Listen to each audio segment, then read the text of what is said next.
Buenos días a todos los asistentes, a los que estáis aquí presenciales y a los que nos estáis siguiendo desde vuestros despachos. Empezamos esta mañana la jornada técnica de ayudas a la rehabilitación de los edificios y viviendas.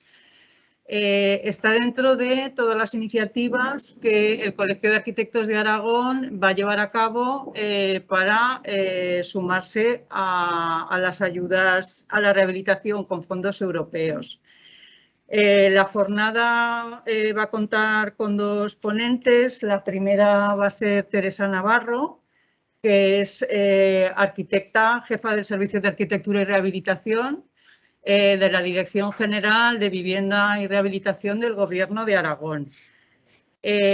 Aunque en el programa que se ha circulado hay 3 partes, se estructurará en 4 y entre las 2 primeras y las 2 segundas haremos una parada para descansar. Lo digo para los que estáis siguiéndonos telemáticamente, que lo tengáis en cuenta, que pararemos unos 15 minutos. Y dentro de cada bloque se podrá tener turno para preguntar las dudas. Teresa os dará paso para que le podáis preguntar cualquier cuestión que os surja. Y nada más, os dejo con ella. Quiero darte las gracias por acudir a Teruel, porque Teresa es colegiada en Teruel, inició su actividad profesional aquí.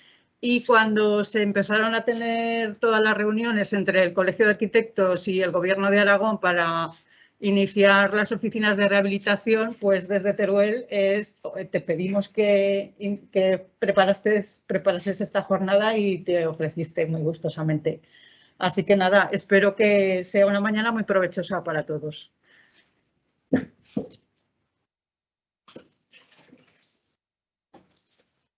Bueno, buenos días. Pido permiso a todos los asistentes, por favor, para quitarme la mascarilla, porque como va a ser un ratico largo, si no, pues se me empañan las gafas y no veo nada. Bueno, muchísimas gracias al colegio por habernos invitado. Para mí es una oportunidad magnífica de estar con los amigos, con los compañeros de toda la vida. Esto que yo considero mi casa, no solo por el colegio, sino porque yo he vivido en este edificio con mis padres muchos años y, bueno, pues siempre es un placer volver a casa. Y es un placer más grande todavía cuando habéis querido participar y os habéis interesado en algo que a nosotros nos supone un reto importantísimo, creo que para todos. Creo que es importantísimo el reto que tenemos ahora como sociedad para rehabilitar, para conseguir los retos europeos. Y creo que es importantísimo el papel que los arquitectos, los técnicos en general y los arquitectos muy especialmente tenéis en conseguirlo, en acercaros a la sociedad, en cumplir con esa labor de estar cerca de los ciudadanos, de explicarles, de informarles, de ayudarles a conseguir estos retos. Creo que sois el eje fundamental y vertebrador del éxito de todo lo que podemos hacer con estas ayudas y que sin vosotros no va a ser posible, porque son cosas técnicamente complejas, son diferentes.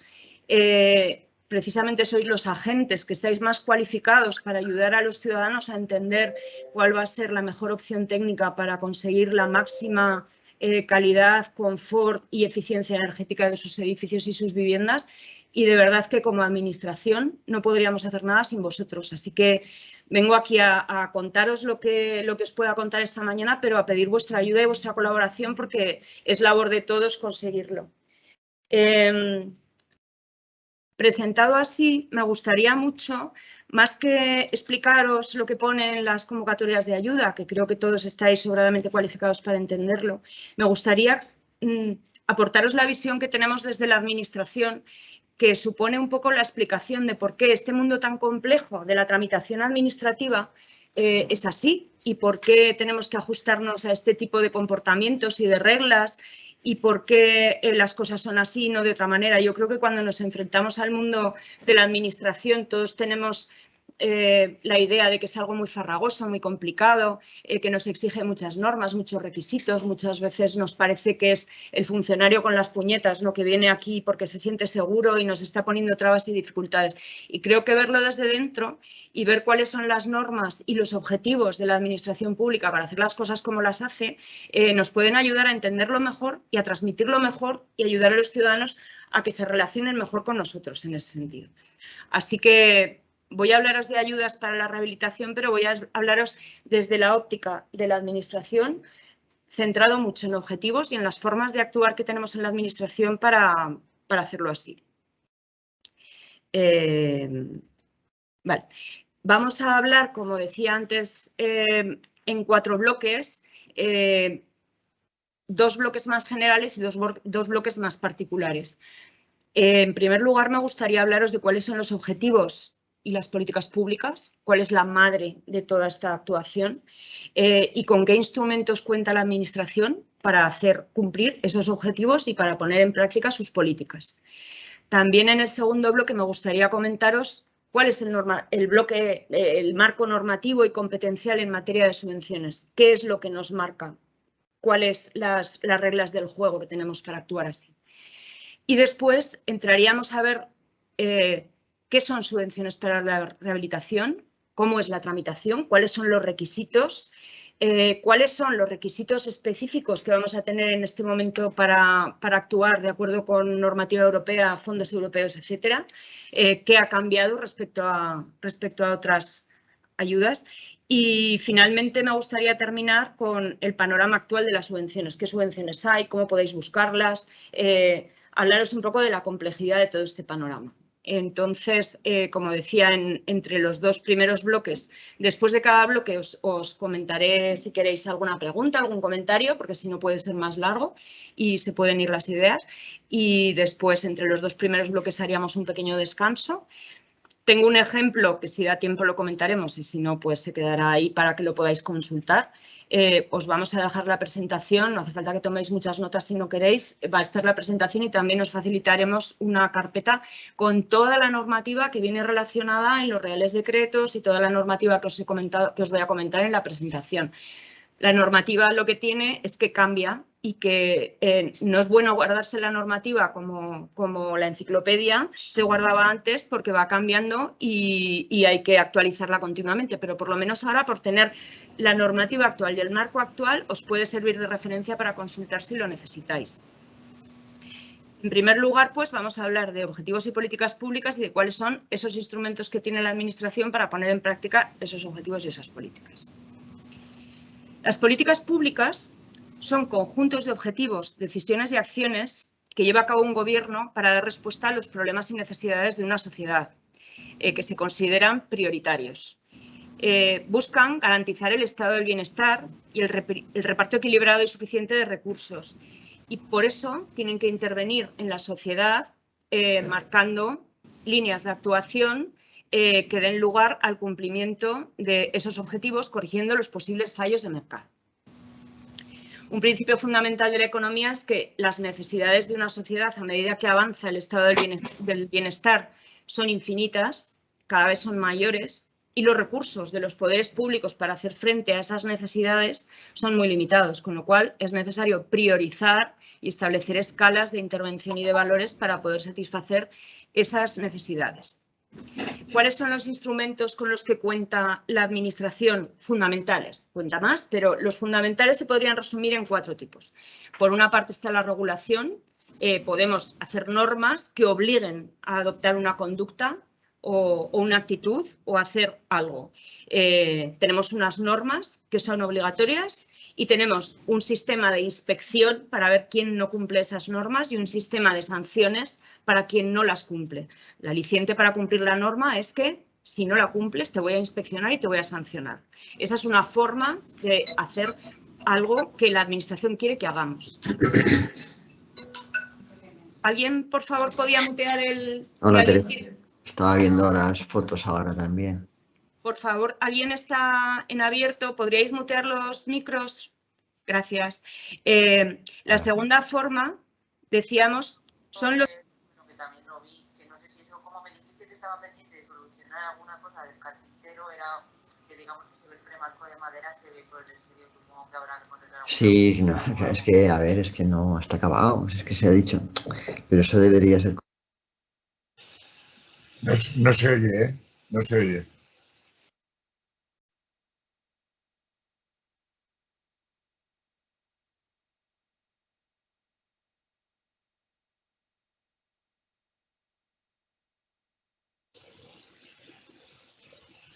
Insisto, no se oye. No se oye a Teresa, ¿eh?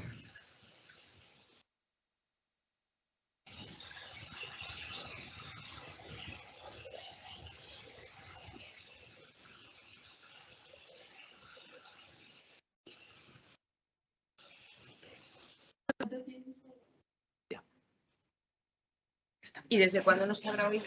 No, ha sido el último momento. Ah, vale. Un minuto y medio antes, nada. Poco, Vale. Lo último que hayas dicho. Vale, pues estábamos diciendo que los objetivos, las políticas públicas son conjuntos de objetivos y decisiones que tienen los poderes públicos para responder a las demandas y a las necesidades de la sociedad, para resolver problemas de la sociedad, para garantizar el estado del bienestar. Para cumplir con esos objetivos, los poderes públicos tienen que intervenir en la sociedad mediante distintos instrumentos que luego veremos en la sociedad y en la economía, también para corregir fallos de mercado. Un principio fundamental de la economía es que las necesidades de una sociedad, a medida que avanza el estado del bienestar, son crecientes, pueden llegar al infinito, pero los recursos con los que cuentan los poderes públicos para responder a esas necesidades son limitados, con lo cual hay que priorizar. Ahí vienen pues, los distintos tipos de gobiernos, los distintos tipos de políticas que pueden responder y priorizar unas intervenciones o unos objetivos frente a otros. Y también cambia la forma en la que se responde al cumplimiento de esos objetivos. La Administración en general, los poderes públicos cuentan con 4 grandes tipos de instrumentos para hacer cumplir esas políticas o para imponer sus políticas para llegar al cumplimiento de esos objetivos. En primer lugar, la regulación. Tenemos leyes, normas, decretos, normalizar, obligar a adoptar una conducta o hacer algo mediante la imposición por ley. Y si no cumples lo que dice la ley, haré una inspección para ver que no has cumplido y además te pondré una multa. De tráfico, por ejemplo. Tenemos la norma de tráfico, si no la cumples, hay un guardia que te está mirando, unos radares y si no te pondré una multa. Primera forma, la regulación. Segunda forma, los incentivos, las subvenciones, las ayudas fiscales, impuestos, política de impuestos. Si no haces esto, te pondré un impuesto, pero si lo haces, te puedo hacer una deducción fiscal del impuesto y te puedo dar ayudas o subvenciones, etcétera. Otra forma para responder al cumplimiento de esos objetivos es que la Administración puede producir y gestionar los servicios públicos. Por ejemplo, la seguridad social o, por ejemplo, la educación o, por ejemplo, las instalaciones penitenciarias. Son servicios públicos que la Administración produce. Producimos servicios y además los podemos producir y gestionar nosotros mismos desde la Administración o se pueden externalizar o incluso privatizar, como pudo pasar en un momento determinado con las empresas de producción de energía eléctrica, que primero eran estatales y luego se externalizaron y finalmente se privatizaron. Son ejemplos de cosas que pueden en determinado momento o determinadas políticas pueden considerarlas un servicio público y en determinado momento se pueden privatizar, incluso desaparece como servicio público. Y finalmente también tenemos los sistemas de prestaciones sociales. Prestaciones sociales como las ayudas a personas en situación de vulnerabilidad o el paro o las pensiones, son prestaciones sociales. Determinado colectivo está desfavorecido frente a otros o tiene unas circunstancias frente a otros que le hacen estar en situación de desventaja y la Administración, el poder público, considera que le debe ayudar y le debe dar una prestación suplementaria, complementaria, una prestación social. Serían los 4 grandes grupos de instrumentos con los que cuenta la Administración.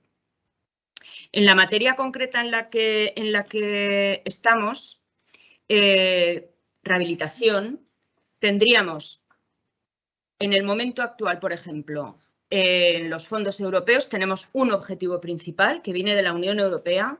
Tenemos un objetivo principal, que es activar un sector de la rehabilitación que permita tanto generar empleo como un ritmo de renovación sostenible del parque edificado. Ese sería el gran objetivo principal.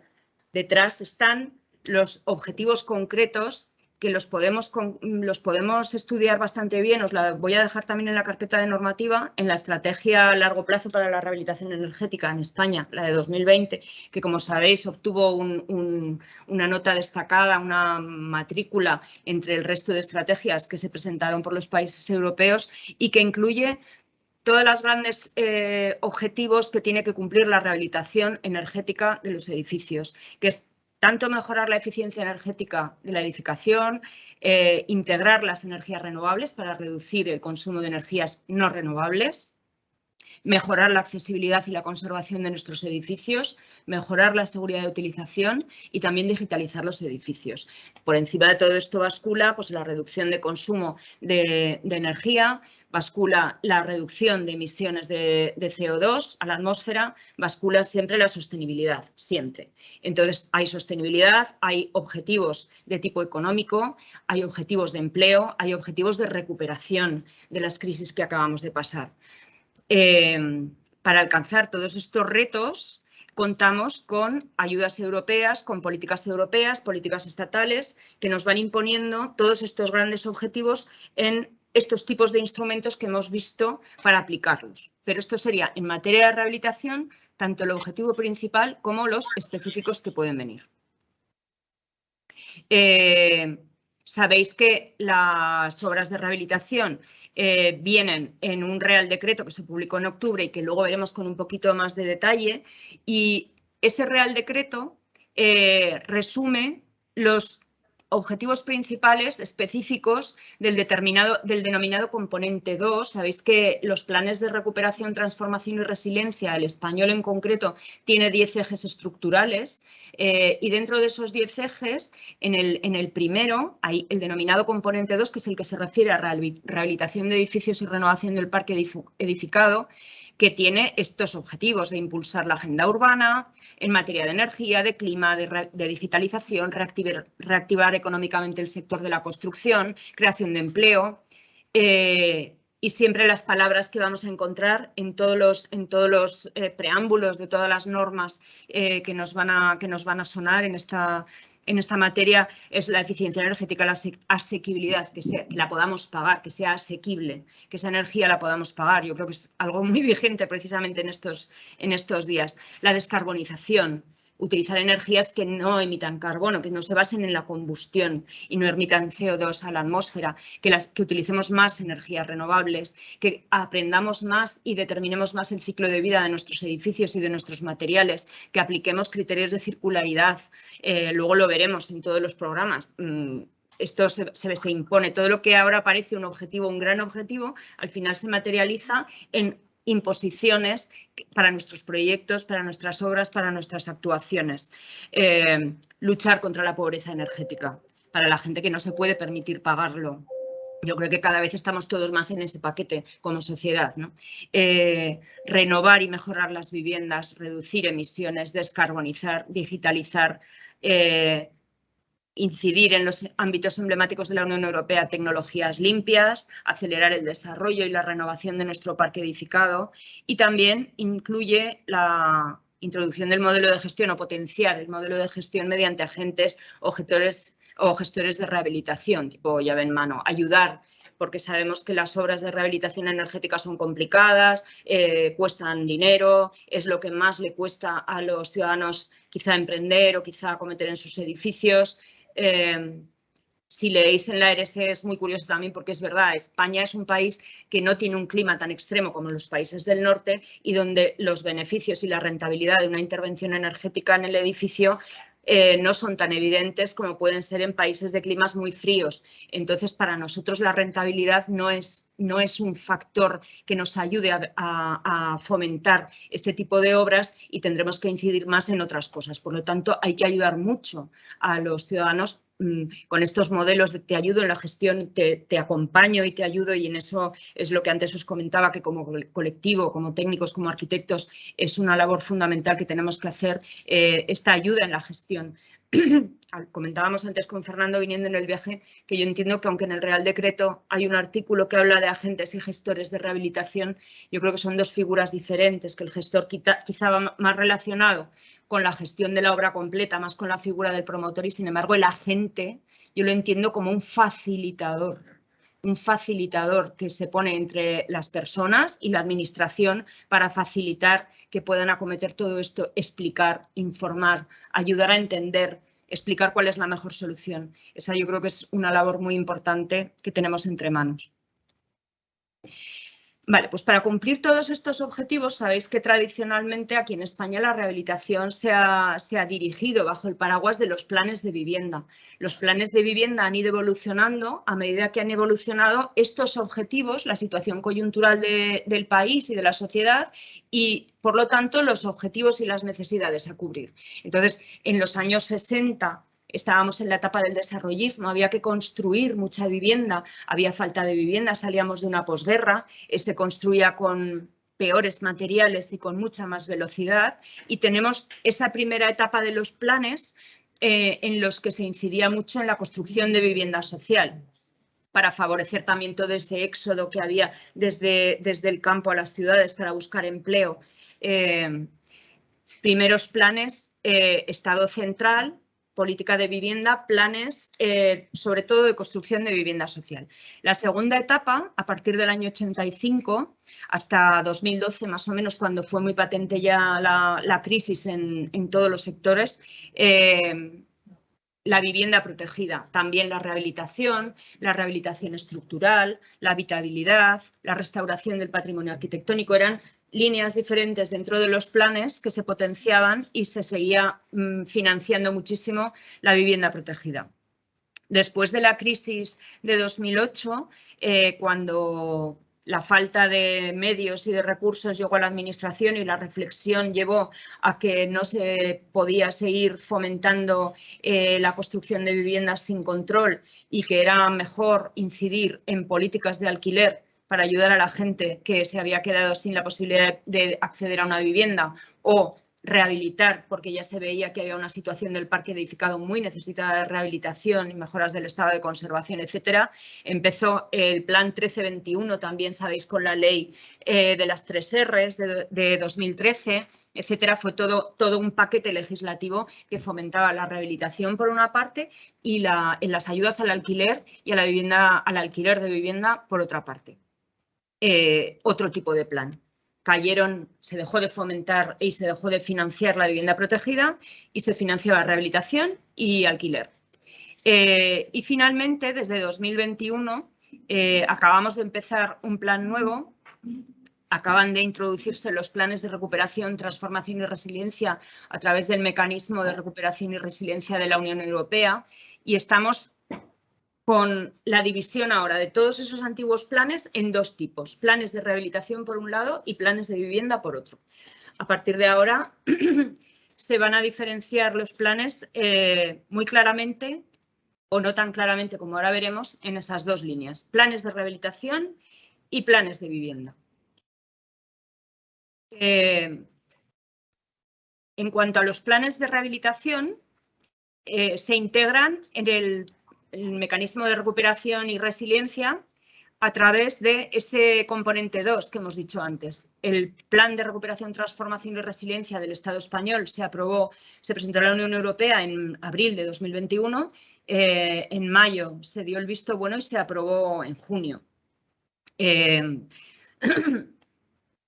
Tiene 10 ejes, dentro de esos 10 ejes el primero es el que se destina a reforzar la inversión pública y privada fundamentalmente en materia de energía y sostenibilidad y dentro de ese primer eje nos encontramos con el componente 2 cuyos objetivos ya hemos visto.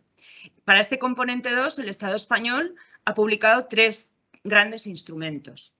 Uno, los programas de ayuda que están en el Real Decreto 853/2021, que son 5 programas de rehabilitación, como luego veremos, y 1 de vivienda. Luego, medidas de fiscalidad favorable que están en el Real Decreto Ley 19/21, que luego también entraremos en detalle.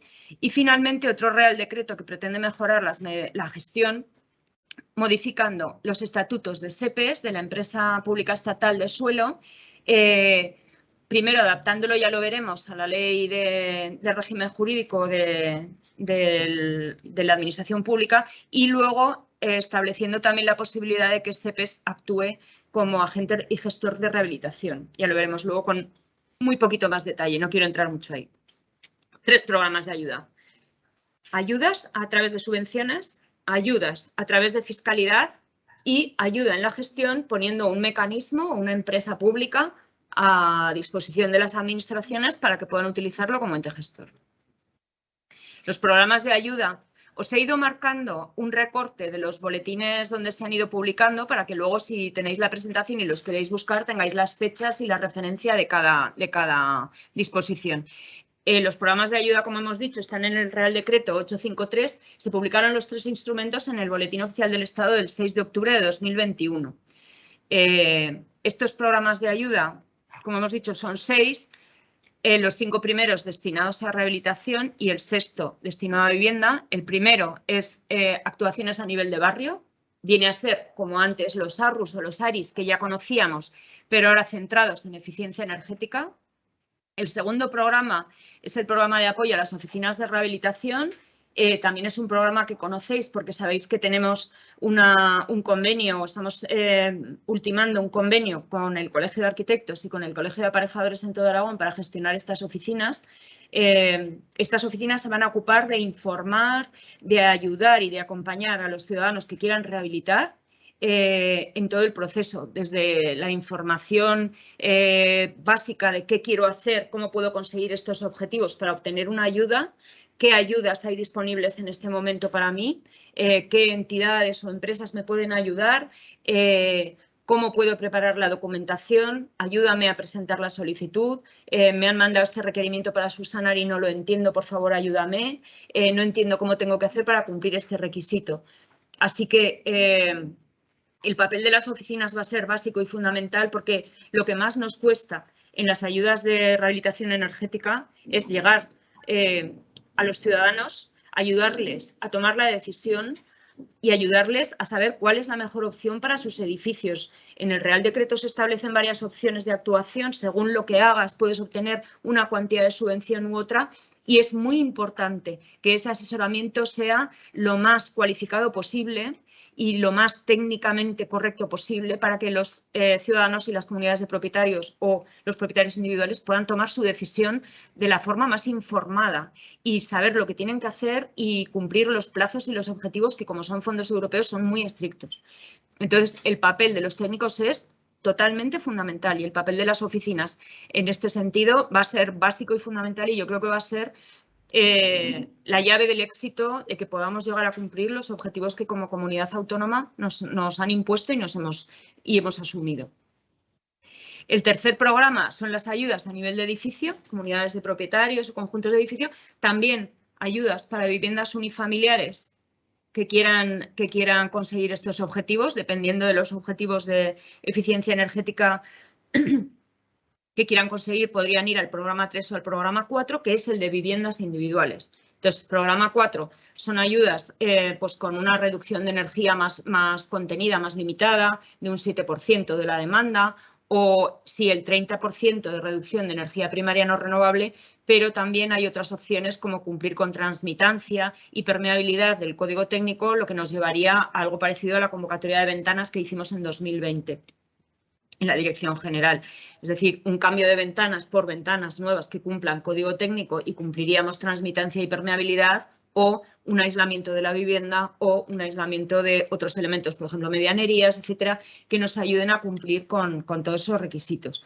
Entonces, según si nuestro cliente, el ciudadano que nos pregunta, quiere hacer una cosa o quiere hacer otra, si viene con una vivienda unifamiliar completa, quiere hacer cubierta, quiere hacer envolvente, lo vamos a llevar al programa 3 porque va a tener más ayudas y va a conseguir un objetivo más importante, pero si es una vivienda dentro de una comunidad de propietarios y va a hacer una actuación más puntual y a lo mejor solo va a cambiar las ventanas o va a aislar una medianería o va a poner una instalación térmica nueva, pues a lo mejor lo vamos a llevar al programa 4, que la ayuda es más limitada, pero también los requisitos son más limitados. El programa 5, que es la ayuda para la redacción de proyectos de rehabilitación y de libros del edificio existente, que El requisito es presentar ya el proyecto o el libro del edificio ya redactado, lo presentas y si nos queda dinero, pues te damos la ayuda.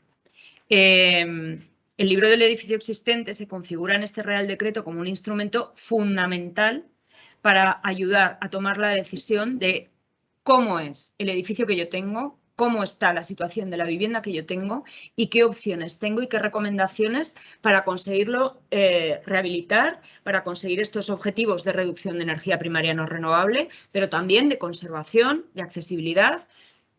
Cómo puedo programar mis prioridades, qué gastos voy a necesitar cubrir. Es el DNI, el pasaporte de nuestro edificio, es la cartilla sanitaria de nuestro edificio. ¿Cómo está? ¿Cómo podemos mejorarlo? ¿Cómo podemos programar esas mejoras y esas rehabilitaciones? Y además, ¿cómo puedo cumplir, en el caso de que quiera pedir unas ayudas, cómo puedo cumplir con esos requisitos y qué ayuda iba a tener? Entonces se configura como un elemento que hasta ahora tenemos el libro del edificio que marca el código técnico para edificios nuevos, ahora tendremos el libro del edificio existente que llevará toda esa documentación informativa de cómo es mi edificio, la radiografía de mi edificio, pero luego una evaluación que nos va a hacer un técnico y que nos va a explicar qué necesidades tiene de intervención, las va a poder distribuir por prioridades y nos va a ayudar a tomar decisiones. Y es fundamental y donde vamos a poder recoger todas las rehabilitaciones, las intervenciones, la conservación, el mantenimiento. Yo creo que va a ser un instrumento fundamental para las comunidades de propietarios para poder tomar decisiones sobre cómo tienen que mejorar sus edificios. Y para esto habrá una ayuda. Esperemos que con las dotaciones presupuestarias, ahora tenemos la del 21 en las convocatorias que van a salir este año, pero vamos a tener más dinero en el 22 y en el 23. Esperamos que con esas dotaciones presupuestarias podamos hacer un programa interesante para que todo el mundo tenga el aliciente, que es para lo que sirven las subvenciones y las ayudas, tenga el aliciente de hacer estos libros del edificio que les van a ayudar. Y finalmente el programa 6, que es construcción de viviendas destinadas al alquiler social o asequible, de alta eficiencia energética, y también admite rehabilitación de edificios que no estuvieran destinados a vivienda, porque lo que quiere fomentar es la aparición de nuevas viviendas de alta eficiencia energética y destinadas al alquiler. Y es un programa para administraciones, para entidades locales. Desde la Dirección General sacamos una consulta previa en noviembre para el programa 1 y el programa 6, que son los que van destinados a ayuntamientos, para ver qué ayuntamientos de Aragón están interesados en promover tanto actuaciones a nivel de barrio como actuaciones de promoción, construcción de nuevas viviendas. Y estamos ahora estudiando todas las propuestas que nos han presentado. En concreto, en el programa 1 hemos recibido 16 propuestas, algunas de la provincia de Teruel y luego de la ciudad de Teruel, y en el programa 6 hemos recibido 41 propuestas. La siguiente medida que habíamos dicho eran las de fiscalidad favorable. Hemos dicho que era un Real Decreto Ley, el 19/2021, de medidas urgentes para impulsar la actividad de rehabilitación edificatoria en el contexto del Plan de Recuperación, Transformación y Resiliencia. Introduce 4 tipos de medida. Por una parte, las deducciones en el IRPF que varían en función de la reducción de consumo de energía o de energía primaria no renovable que consigamos, en función de si es un 7%, que serían las viviendas individuales, del programa 4, pues hasta un 20% del importe de las obras sería deducible en el IRPF. También, ojo, porque el Real Decreto introduce una fecha... ahora me he ido para atrás. Vaya. Una fecha de obras ejecutadas desde el 6 de octubre del 21 hasta el 31 de diciembre de 2022. Esperamos que, como es un Real Decreto Ley, después se amplíen estos plazos a obras del 23, etcétera, porque el plan de recuperación dura hasta 2026. Esperemos que se puedan deducir también obras hechas más tarde. El siguiente rango sería también para vivienda individual que consiga una reducción del consumo de energía primaria no renovable hasta el 30%, que serían... pues el programa de edificios o el programa de viviendas según el tipo de obra de rehabilitación energética que hagamos. En esta la deducción sería de hasta un 40% y luego hay una reducción de hasta el 60% individualmente para cada vivienda cuando se rehabilite todo un edificio completo. Cuando hagamos una rehabilitación energética de todo un edificio completo, los vecinos de cada piso, los propietarios de cada piso van a poder reducirse hasta un 60% del importe de las obras. El siguiente tipo de ayuda o de medida de fomento que podemos tener es en ese Real Decreto Ley que las subvenciones concedidas en estos programas de este Real Decreto no se declaran en IRPF. Sabéis que eso es una faena de la ley de subvenciones, que todas las subvenciones que un ciudadano recibe se declaran en IRPF, con lo cual tú cobras una subvención pero luego lo tienes que declarar a Hacienda. Bueno, pues se ha conseguido que las subvenciones en materia de rehabilitación energética que están contenidas en este Real Decreto, pero también en el pre-5000 y en el pre-anterior, no haya que declararlas en la declaración de renta, que también es un tema muy importante. Otra cosa que hace este Real Decreto Ley es modificar la Ley de Propiedad Horizontal para facilitar la toma de decisiones para rehabilitación, reduciendo el tipo de mayoría en el acta de la comunidad de propietarios, o sea, perdón, en la reunión de la comunidad de propietarios, el tipo de mayoría ahora pasa a ser simple y también pasa a considerar que los gastos en materia de rehabilitación energética de las comunidades de propietarios se puedan considerar como gastos generales de la comunidad, lo cual pretende facilitar mucho las actuaciones en edificios donde se aplica la ley de propiedad horizontal. También modifica el texto refundido de la ley del suelo en cuanto a dar plena capacidad jurídica a las comunidades de propietarios para obligarse en el cumplimiento para pedir créditos, para obligarse frente a entidades financieras para pedir créditos para todo este tipo de operaciones de rehabilitación.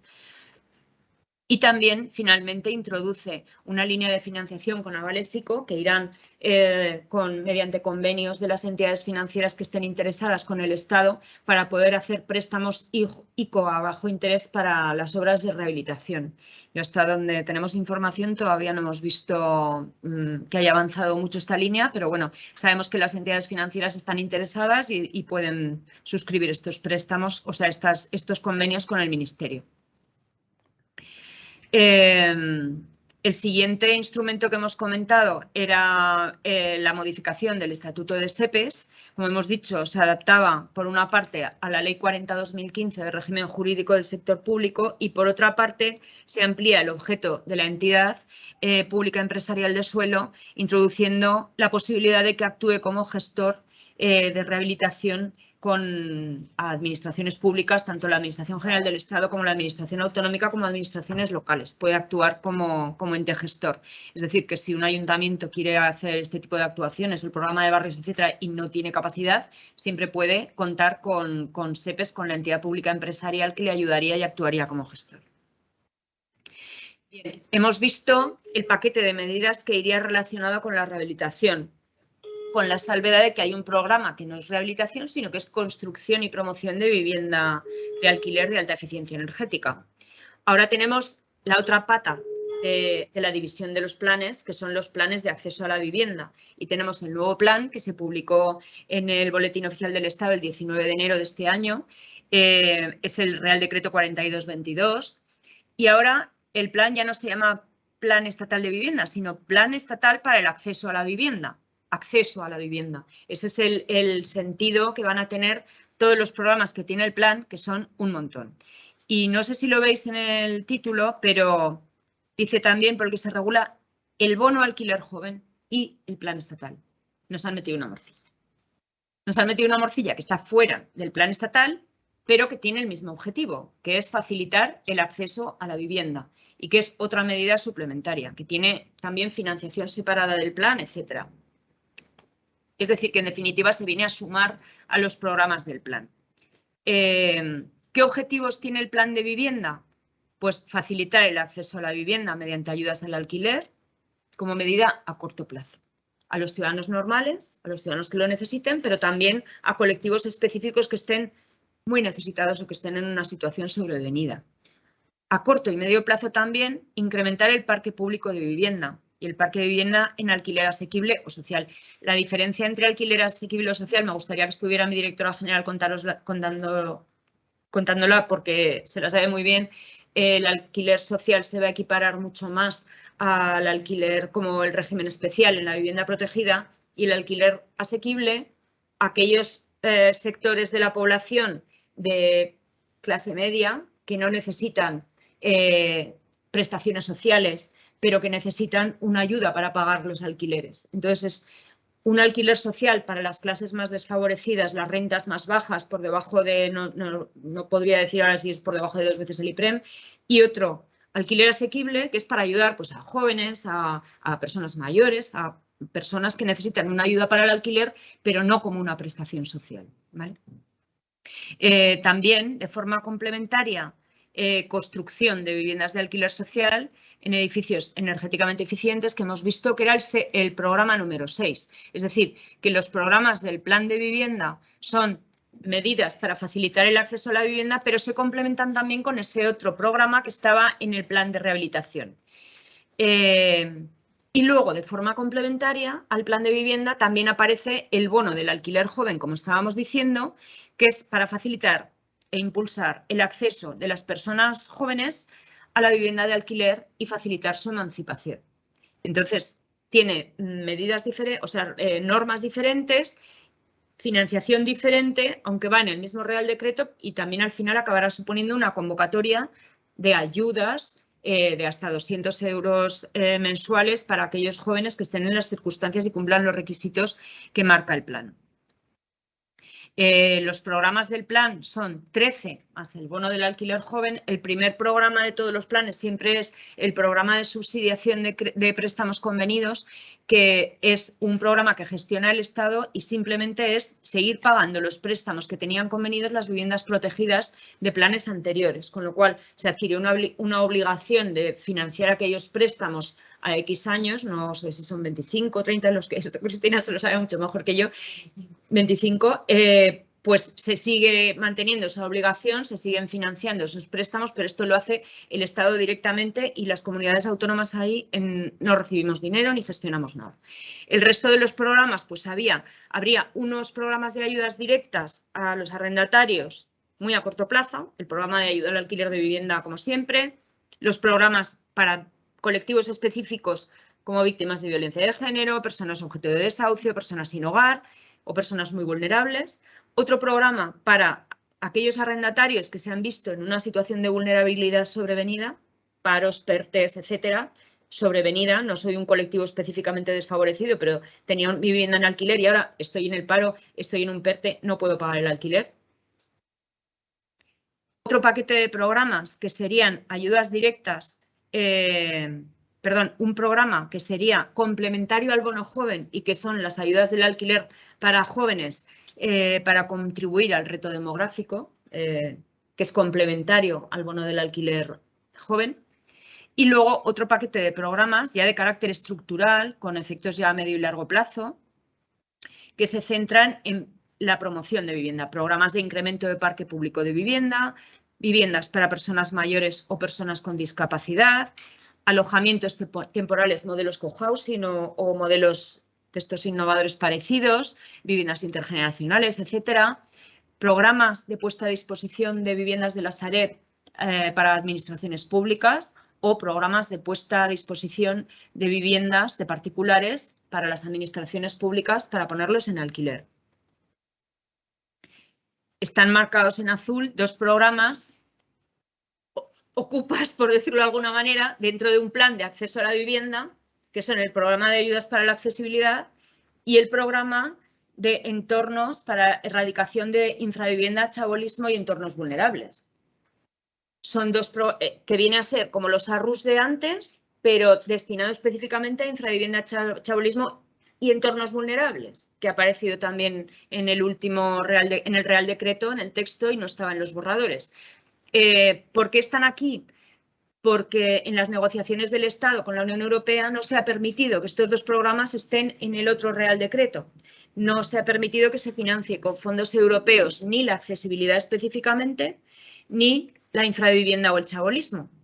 Entonces, como no era posible meterlo donde tenía que estar, que era con sus compañeros programas de rehabilitación, se los han traído aquí. ¿Y esto qué quiere decir? Que estos no llevan financiación europea, sino financiación estatal y autonómica. Entonces, dos grandes bloques de programas de rehabilitación, programas de vivienda, pero no tanto. El programa de rehabilitación lleva un programa de vivienda y el plan de vivienda lleva dos programas de rehabilitación, ¿vale?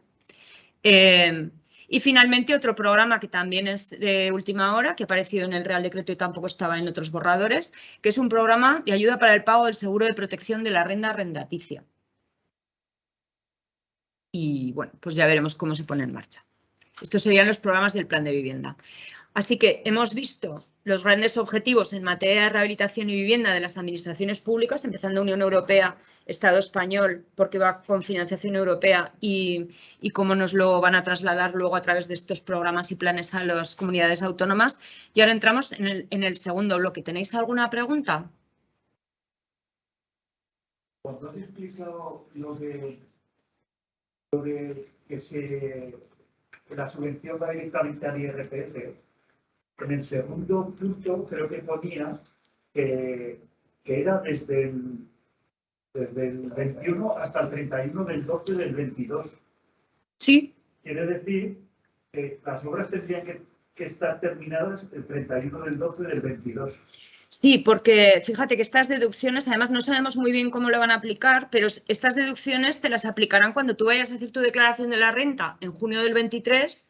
Tú presentarás todos tus gastos y tus deducciones hasta el 31 de diciembre del 22, ¿vale? Entonces, lo que hayas pagado y lo tengas facturado hasta el 31 de diciembre del 22, que es el periodo impositivo que recoges en tu renta de 2023, todos esos gastos te los podrás deducir en la renta que declares entre abril y junio de 2023.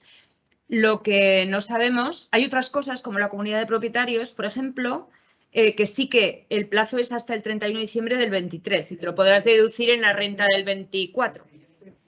Eso. Entonces, yo lo que pienso es que el Estado lo que hará será prorrogar estos plazos, siempre que siga habiendo ayudas dentro de estos reales decretos, del PRE 5000 o del 853, siempre que siga habiendo estos programas de ayuda y sigan teniendo financiación, se hará una prórroga. Pensar que es un real decreto ley. Los reales decreto ley luego se tienen que convertir en leyes por ratificación en el Parlamento. Entonces, este todavía es un real decreto ley.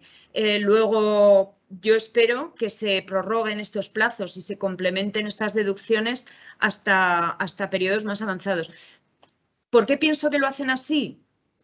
Pues pienso que lo hacen porque no tienen dinero para hacerlo de otra manera, porque esto va contra una consignación presupuestaria, es decir, el Estado se nutre de impuestos, ¿no? Los ingresos que tiene un Estado se nutren de impuestos, del impuesto que pagamos. Entonces, posiblemente el Ministerio de Hacienda haya dicho que puede asumir que cobra menos impuestos por los impuestos que debería cobrar por estas subvenciones, que cobran menos impuestos con cargo a la renta del 22.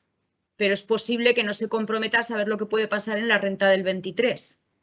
Igual que en el plan nos dicen la financiación que vamos a tener las comunidades autónomas en el año 21 y ya nos han hecho las transferencias, pero la del 22 y la del 23 pone específicamente que dependerá de la ley de presupuestos de cada año, ¿vale? Entonces yo creo que el Estado, cuando se trata de poner dinero encima de la mesa, solo se puede comprometer a los presupuestos que tiene aprobados o a los presupuestos de ingresos o de gastos que tiene previstos para estos dos ejercicios, y lo otro dependerá de cómo avance la economía y en qué situación se encuentre, ¿vale? Por eso yo creo que estos plazos son tan cortos.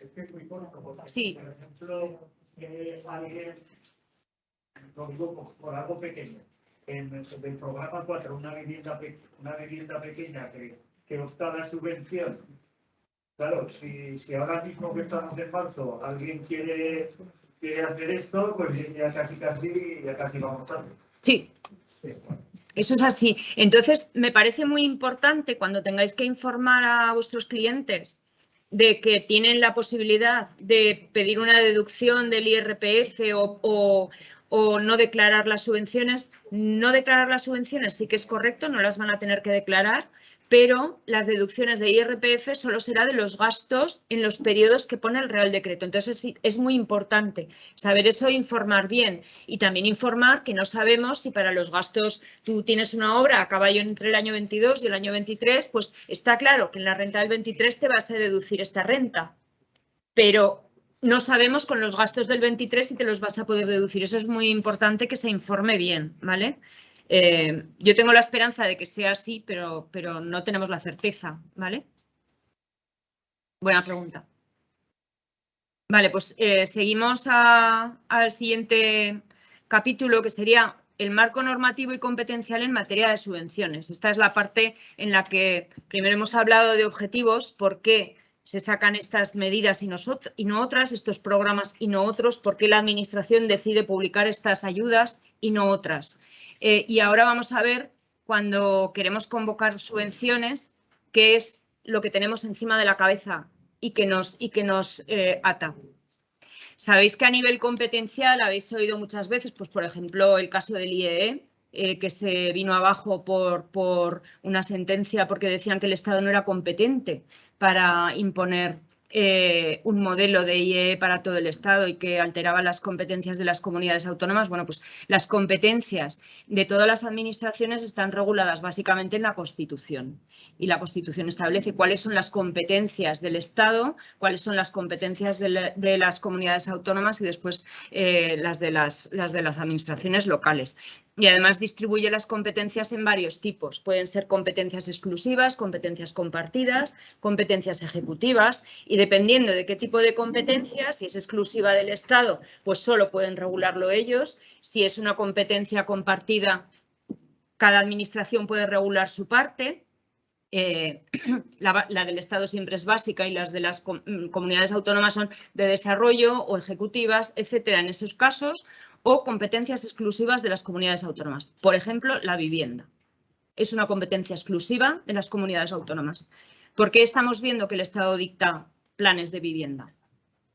Además, planes de vivienda que suponen una regulación estricta. Pues porque el Estado tiene competencia exclusiva en la regulación de la economía, de las bases generales de la economía. El Estado tiene la competencia de que todas las comunidades autónomas nos rijamos por las mismas reglas del juego al hablar de economía. Entonces, el Estado dice que la vivienda económicamente influye en todos los sectores de la población y en cuanto a la regulación de las bases generales de la economía, regula vivienda a través de los planes. Y las comunidades autónomas, como es dinero que viene del Estado, cumplimos las reglas o no hay financiación. ¿Qué pasa, por ejemplo, País Vasco y Navarra, por su estatuto foral, tienen competencias más amplias que el resto de comunidades autónomas y no reciben financiación de los planes estatales de vivienda, porque tienen financiación propia a través de su hacienda foral. Competencias básicas del Estado o exclusivas, competencias exclusivas o de desarrollo o ejecutivas que tienen las comunidades autónomas. ¿Dónde se recogen y se desarrollan las competencias de la Comunidad Autónoma de Aragón? Pues en el Estatuto de Autonomía, el último aprobado por Ley Orgánica 5/2007. Estáis viendo ahora estos días que lo están modificando, pues en cuanto a régimen electoral, en cuanto a aforamiento de los diputados y de las autoridades, ¿no? Del Gobierno de Aragón, etcétera. Estatuto recoge cuáles son las competencias de la comunidad autónoma y cómo las desarrolla, las que son del Estado, etcétera. Una vez que tenemos el estatuto y ya sabemos cuáles son las competencias de la comunidad autónoma, vamos a ver cuáles son las competencias de la administración. La administración de la comunidad autónoma, sabéis que se divide en departamentos o se organiza en distintos departamentos. Cada legislatura puede optar por una distribución diferente de los departamentos y entonces en cada legislatura tendremos un decreto de estructura que define la organización básica y la administración de la Comunidad Autónoma de Aragón y también un decreto en la que se organiza la estructura orgánica básica de cada departamento. ¿Vale? Entonces tenemos un decreto que dice, pues hay el presidente del Gobierno de Aragón, hay estos departamentos y cada departamento tiene estas competencias. Y después cada departamento tiene otro decreto que dice, las competencias del departamento son estos y el departamento se organiza en direcciones generales, Secretaría General Técnica, servicios territoriales, etcétera.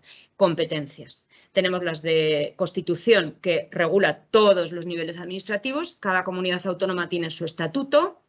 Y dentro de cada comunidad autónoma se organiza ya en cada legislatura cómo se organiza en departamentos o consejerías o como en cada caso se denominen y dentro de cada departamento su estructura interna en direcciones generales, etcétera. Y después tenemos las administraciones locales, que las administraciones locales se regulan A nivel básico, por la Ley Reguladora de Bases de Régimen Local, que es del 85, pero hay leyes que son tan buenas que no se han modificado nunca y siguen perviviendo, y hay leyes incluso anteriores a la Constitución que siguen vigentes, como es este caso, por ejemplo, la Ley de Bases de Régimen Local, que no es anterior a la Constitución, pero es una ley que sigue vigente con muy poquitas modificaciones. Y después, a nivel autonómico, la Ley de Administración Local de Aragón, que es del año 99, ¿vale? Y es la que define las competencias de las administraciones locales. Diputaciones provinciales, comarcas, ayuntamientos, entidades locales menores, cómo se organizan todas esas competencias. También tenemos muchas competencias compartidas, ellos también tienen competencias en materia de vivienda. Entonces es muy importante cuando hay una regulación de unas ayudas, de una regulación de una obligación, como hemos visto antes, como un instrumento de la administración, saber quién tiene competencia para qué.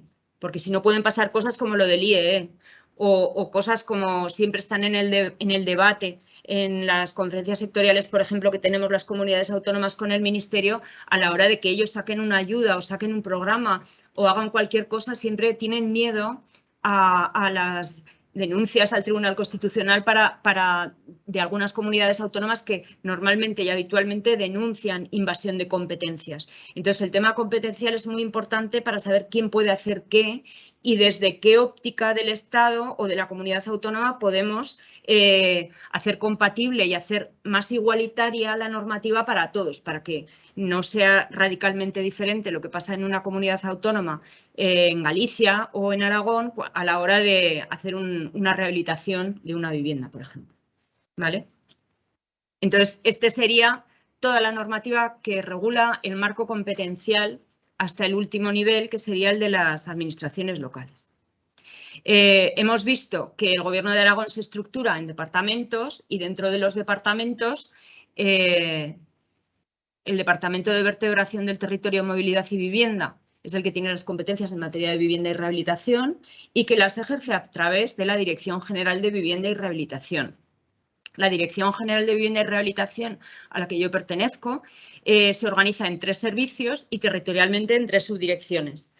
Tenemos aquí a las compañeras de la Subdirección Provincial de Vivienda de Teruel.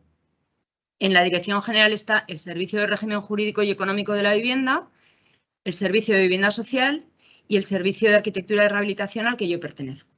Dentro del Servicio de Arquitectura está también integrado el Laboratorio para el Control de Calidad de la Edificación, con el que quizá algunos hayáis trabajado alguna vez. Y luego las subdirecciones provinciales de Zaragoza, Vivienda y Teruel, que se integran, en el caso de Huesca y de Teruel, en direcciones provinciales, y en el caso de Zaragoza no existe dirección provincial, dependen directamente de la Dirección General de Vivienda. Así que con toda esta estructura, ¿qué competencias tiene la Dirección General de Vivienda? Pues el desarrollo del derecho a una vivienda digna, la planificación, ordenación, gestión, fomento, inspección y control de la vivienda, la vivienda social y protegida, atención a las personas que carecen de vivienda, la calidad de la construcción y la habitabilidad de las viviendas y también la rehabilitación urbana en barrios, incluso históricos, en núcleos rurales y también la rehabilitación y restauración del patrimonio de interés arquitectónico de Aragón. Aquí podéis ver, por ejemplo, esta sería una competencia compartida en parte con la Dirección General de Patrimonio Cultural, porque nosotros hacemos patrimonio de interés arquitectónico de Aragón, que es una definición un poco vaga, el interés arquitectónico no acaba de estar normativamente definido, y ellos tienen competencias sobre todo el patrimonio. Entonces, tenemos ahí una competencia compartida. Yo pertenezco al Servicio de Arquitectura y Rehabilitación, que es quien tiene la obligación de poner en marcha o las funciones de ejercer las competencias de la Dirección General en materia de arquitectura, de restauración del patrimonio arquitectónico, de rehabilitación de edificios, regeneración y renovación urbana, también las medidas de fomento en esa materia, los planes europeos, estatales y autonómicos en materia de rehabilitación y también las subvenciones en esa materia. También el fomento de la calidad edificatoria y en particular en el ámbito de la vivienda, la promoción de sostenibilidad y eficiencia energética de la edificación, la gestión y coordinación del laboratorio, que es quien se ocupa de la inscripción de todos los laboratorios de control de calidad y de las medidas de control de calidad de las viviendas y los edificios. También la propuesta y gestión de medidas en materia de accesibilidad universal y eliminación de barreras arquitectónicas. Y también la planificación y gestión de actuaciones para mejorar la protección y restauración de inmuebles del patrimonio arquitectónico de Aragón. Ya hemos visto todo el marco competencial, cómo viene del Estado y cómo se va bajando en árbol hasta que llega al servicio, que somos los que elaboramos las convocatorias, los programas, normativa en la materia y que luego gestionan las subdirecciones provinciales de vivienda en cada ámbito territorial. O sea que ya sabemos al final todas las actuaciones que vayáis a tener que hacer en esta materia, quiénes son los interlocutores. A vuestro nivel directo estarán las subdirecciones, a nivel de marco de la convocatoria, las subdirecciones nos trasladan al servicio todo lo que tiene que resolver la dirección general como competente y de ahí pues hay cosas también que por competencia tienen que subir al consejero, es decir, es un árbol que va subiendo, ¿vale? Bueno, pues ahora, ¿con qué instrumentos vamos a contar? Ya hemos visto el marco normativo. ¿Con qué instrumentos vamos a contar para poder hacer estas actividades que son las subvenciones? Esta actividad o este instrumento de la Administración que son las subvenciones. Pues tenemos un marco normativo fundamental que es el procedimiento administrativo.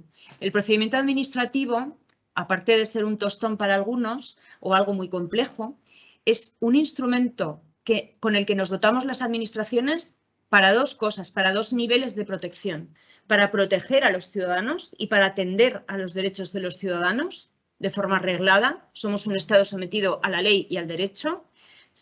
Vamos a proteger los derechos de los ciudadanos y vamos a proveer el cumplimiento de esos derechos a través de un procedimiento para que esté reglado y además vamos a hacer que las políticas que quieren aplicar los poderes públicos se materialicen para que lleguen a los ciudadanos. Son dobles niveles de protección. Estamos protegiendo a los ciudadanos frente a la acción de la Administración, que viene toda la responsabilidad patrimonial de las administraciones, etcétera, y también los estamos protegiendo de la discrecionalidad que en un momento podrían aplicar los poderes públicos. Y estamos protegiendo a los poderes públicos también para que puedan actuar conforme a la ley y al derecho. Les estamos dando un marco legal y normativo para que todos actúen bajo las mismas reglas del juego. Así que el procedimiento administrativo puede llegar a ser complejo, engorroso, pero es un instrumento fundamental para hacer que todas nuestras acciones estén sometidas a la ley y al derecho, para evitar la corrupción, para evitar los fraudes, para evitar la discrecionalidad de la actuación de la Administración. Tenemos este instrumento, que es el procedimiento administrativo. El procedimiento administrativo que se articula en el Estado a partir de dos leyes fundamentales, son las dos de 2015, sustituyen a normas anteriores y serían la Ley 3915 de Procedimiento Administrativo Común, que establece todos los requisitos para que un acto administrativo, cualquier actuación de la Administración, sea válida. También las reglas para establecer la responsabilidad de las administraciones cuando causemos un perjuicio a los ciudadanos. También cómo podemos sancionar a un ciudadano que no lo esté haciendo bien y que esté incumpliendo algo, cómo podemos inspeccionar, también cómo se ajusta el ejercicio de la iniciativa legislativa y la potestad reglamentaria de la Administración. Y después la Ley 40, que también se aprobó el mismo 1 de octubre, que establece el régimen jurídico del sector público, que establece los principios fundamentales de actuación y funcionamiento de los poderes públicos, de todo el sector público, y se completa con principios fundamentales que deben instruir o deben acompañar a la Administración en su actuación, que son la responsabilidad, la calidad, la seguridad, accesibilidad, tenemos que ser accesibles para los ciudadanos. Ahí viene, por ejemplo, todo el tema de administración electrónica, o etcétera. Proporcionalidad, seguridad jurídica, servicio a los ciudadanos. Y aquí sí que me gustaría hacer un inciso en, hablamos de sector público, pero ¿qué es sector público? ¿Y qué es administración pública? Pues el sector público incluye a la Administración General del Estado, a las administraciones de las comunidades autónomas, a todas las entidades que integran la administración local, pues diputaciones provinciales, comarcas, ayuntamientos, entidades locales menores. Y también lo que se denomina sector público institucional, que está constituido por organismos públicos. Por ejemplo, el Servicio Aragonés de Salud es un organismo público. Entidades de derecho público. Entidades de derecho público, por ejemplo, el IAF, el Instituto Aragonés de Fomento, es una entidad de derecho público y está compuesta, sí que puede hacer tareas administrativas. Y luego hay otras entidades de derecho privado que están vinculadas o dependientes a las administraciones públicas, entre las que están, por ejemplo, las empresas públicas. Suelo y Vivienda de Aragón es una entidad, es una empresa pública porque tiene toda la financiación, es 100% de la administración de la Comunidad Autónoma de Aragón, es una empresa pública 100%, puede haber empresas públicas que lo sean en parte, en otra proporción, pero también una entidad de derecho privado son los colegios profesionales o los privado que están vinculadas a las administraciones y en cuanto a que tengan determinadas funciones encomendadas por la administración, pueden ejercer tareas administrativas y se regulan por el derecho administrativo. Y cuando ejercen funciones y tareas reguladas por el derecho privado, por el derecho civil, ya no son consideradas administraciones públicas, ¿vale? Y también las universidades públicas que tienen una regulación y un estatuto propio. De todo este sector público que hemos visto, ¿cuál es la administración pública? Pues la administración pública es la Administración General del Estado, administraciones autonómicas, administración local y organismos públicos y entidades de derecho público. Entidades de derecho privado no son administración pública, son sector público, pero no son administración pública. Y esto lo vemos, por ejemplo, en las empresas públicas, Suelo y Vivienda de Aragón, en cuanto a entidad del sector público. Tiene que aplicar la ley de contratos y tiene que tener una norma de contratación regulada por la ley de contratos, pero, sin embargo, para otras cosas se regula por el derecho privado, ¿vale? Entonces, administración pública es hasta entidades de derecho público. Las entidades de derecho privado y las universidades públicas no son administración pública de acuerdo con la Ley 40/2015, ¿vale? Vale, y en la comunidad autónoma hemos visto la regulación estatal. En la comunidad autónoma y de forma reciente se han aprobado dos leyes que regulan, por una parte, la organización y régimen jurídico del sector público autonómico de Aragón, que es la Ley 521 de 29 de junio, que aplica la Ley 4015, pero aplicada a Aragón y a su estructura de administración, y luego la Ley 121 de 11 de febrero de simplificación administrativa, que modifica un montón de leyes y de normas de la comunidad autónoma, reduciendo plazos, simplificando, por ejemplo, la tramitación de expedientes electrónicos, introduciendo la administración electrónica y teóricamente se aprobó a raíz de la pandemia y a raíz de la Ley de Simplificación Administrativa del Estado para reducir la tramitación administrativa en determinados procesos y facilitar que, por ejemplo, todas estas ayudas y todas estas medidas de fomento puedan tramitarse con más celeridad. Vale, hemos visto el procedimiento administrativo, hemos visto que es muy importante que nos dotemos de un procedimiento administrativo que nos ayude a cumplir con la legalidad y el derecho y a que todos los actos de la administración frente a los ciudadanos estén amparados por la ley y el derecho. Y luego, en materia de subvenciones, pues también tenemos competencias básicas estatales que se reúnen, se regulan básicamente en la Ley 38/2003 General de Subvenciones, que todos debemos cumplir, es la Ley General de Subvenciones, y en el reglamento que la desarrolla, que se regula por Real Decreto 887/2006.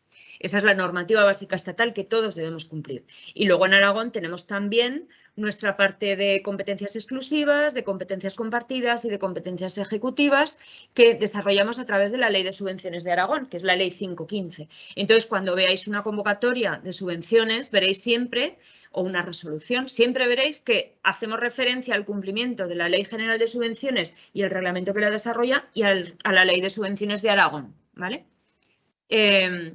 Me interesa aquí destacar esta definición, que es común, como no puede ser de otra manera, a la normativa estatal y a la autonómica, para que todo el mundo tengamos claro lo que es una subvención, que es diferente de un contrato y que es diferente de una prestación, que eso para la administración es muy importante diferenciar. Una subvención es toda disposición dineraria realizada por cualquiera de los sujetos contemplados en la ley a favor de personas públicas o privadas que cumpla. Primero, que la entrega se realice sin contraprestación directa de los beneficiarios, porque si yo te doy dinero para que tú hagas una cosa para mí, te estoy contratando y entonces es un contrato. Yo te doy dinero, ¿por qué? Para que cumplas un determinado objetivo. Quiero que rehabilites tu vivienda, quiero que rehabilites tu edificio. El objetivo es mío, pero el edificio es tuyo. Yo te doy dinero para que tú lo hagas. No te estoy contratando para que hagas algo para mí. ¿Veis la diferencia, verdad? Te estoy dando dinero para fomentar un objetivo que yo quiero que cumplas. Te doy dinero, medida de fomento, subvención. Y luego también por concurrencia de una subvención, de una situación, perdón. Por ejemplo, hay unas inundaciones que han dañado todos los edificios. Estos últimos años hemos visto, hay inundaciones, están dañando los edificios. Pues si a ti te ha dañado tu vivienda una inundación, estás en esa situación, yo he sacado una convocatoria de subvenciones y te la doy. ¿Por qué? Porque tu edificio ha sido dañado por una inundación, o tu campo, o tu ganadería, o tus animales, o lo que sea. Hay una situación que te ha sobrevenido y yo te doy una subvención porque te ha venido esta situación. Y luego es importante que el proyecto, la acción, la conducta o la situación que se financia tenga por objeto el fomento de una actividad de utilidad pública o interés social o promover una finalidad pública. Objetivos. Yo quiero que la sociedad cumpla determinados objetivos, tengo este objetivo prioritario, los edificios están mal, gastamos mucha energía, emitimos mucho CO2, es imposible, tenemos que reducir energía. ¿Cómo lo hago? Todo el mundo tiene que rehabilitar. ¿Qué hago para que todo el mundo rehabilite? Les voy a dar dinero si rehabilitan. Es mi objetivo, es una finalidad pública, un objetivo. Te doy una subvención, ¿vale? Hemos visto cuáles los objetivos públicos en materia de rehabilitación y vivienda y cómo se articulan en esos planes que hemos visto divididos en dos. Luego hemos visto qué normativa nos regula para que podamos, con uno de esos instrumentos para cumplir los objetivos, que son las subvenciones, cómo podemos ponerlos en práctica para que estén sometidos a la ley y al derecho y todo el mundo tenga las garantías de trato igualitario, de transparencia, etcétera, de equidad. Y hemos visto que estamos sometidos al procedimiento administrativo y sometidos a la legislación en materia de subvenciones. Y además ya sabemos lo que es una subvención, que también es importante y que no es ni una prestación social porque estoy jubilado y estoy cobrando el paro, estoy cobrando una pensión, o porque estoy en paro y tengo una situación de cobrar una prestación social. No es una prestación social. Es una subvención para cumplir con el objetivo de la administración. Así que si tenéis alguna duda en esta parte, podemos hacer un descanso o si tenéis alguna duda y si no hacemos un descansito y pasaríamos a... Ok, descanso.